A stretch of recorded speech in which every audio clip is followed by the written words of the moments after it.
Guys, meron ako dito isang buong manok ko. Bili ko to sa mga nagtitinda sa mga kalsada. Ewan ko ba bakit palagi ako naakit bumili ng mga ganitong isang buong manok. Butterfly cut natin to. Hihiwain natin dito or gugupitin. Gugupitin ko na lang. Ayan. Ayan na siya guys. Oh. Baliin natin to para bumuka ka. Mag-butterfly siya.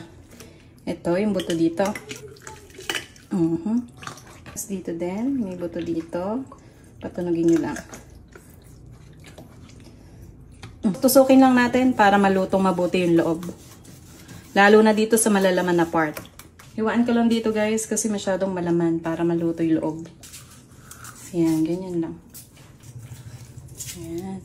Lipat lang natin sa malokong guys. Dahil titimplahan natin yan ng mga pampalasa. Kailangan guys, masarap yung maging chicken natin. Lagyan natin ng isang itlog.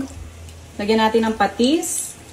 Calamansi juice, napakasipag namin magpiga. Oh, piniga namin lahat yan. Maglagay tayo ng mga 10 pirasong kalamansi. Paminta, chicken powder, lagay din tayong paprika, tapos harina. Yan, haluin lang natin.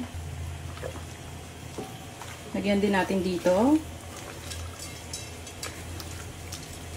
Yan, lahat dapat malalagyan.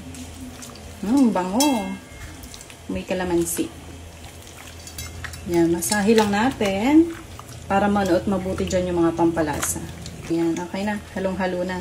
I-marinate lang natin to mga 30 minutes to 1 hour lang. Saglit lang. Tabi lang muna natin yan, tapos gawa naman tayo ng sauce. At papadaanin natin yan dito sa food processor. Maglagay tayo ng 2 sibuyas at 2 din ng bawang. Kalahating cup ng asukal.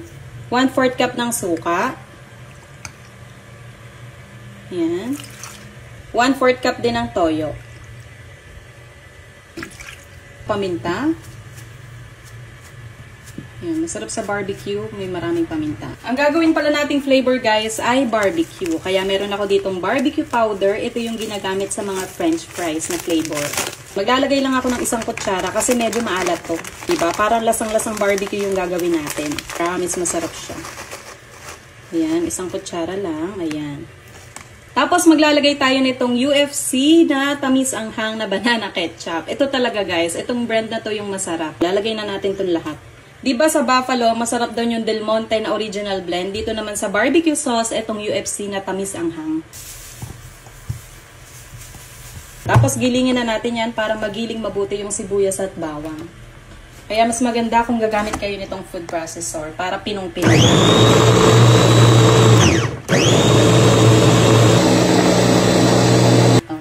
Pinong-pino. Parang liquid na lahat. Hindi nyo na makikita yung bawang at sibuyas dyan. Tikman natin guys. Panalo. Grabe, napakasarap. Lasang-lasa yung bawang, sibuyas, tapos yung powder, barbecue powder. Tapos itong sauce, kailangan natin itong lutuin para maluto yung bawang at sibuyas at mas lalo pang siya sumarap. And guys, halu-haluin lang para hindi dumikit sa ilalim. At iintayin lang natin yan mag-dark at kumulo, tapos pwede nyo na yung patayin. Kumukulo na, okay na to, patay na natin. 30 minutes na, okay na to.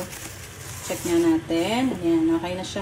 I-coat naman natin to ngayon dito guys. Pinaghalo kong crispy fry at harina. Nilagyan ko ng harina para hindi siya masyadong maalat. Ayan, coat lang natin. Para lang siya yung mga nasa kanto style na fried chicken. Ayan siya guys. Prito na natin to. Tingnan natin kung mainit na. Ayan, pwede na. Lagyan na natin itong manok. Ayan siya. Una skin. Dahan-dahan. Okay na yan. Baliktarin na natin.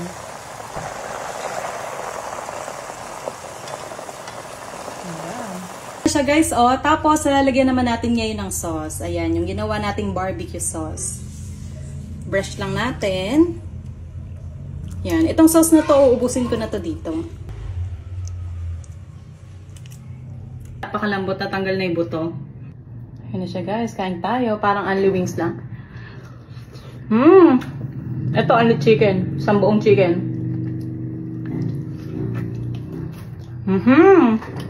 Sarap! Sarap ng sauce. So guys, oh. Ayan. My God. Tapos sausaw natin dito. Na sauce, oh. Ayan. Napaka-sauce.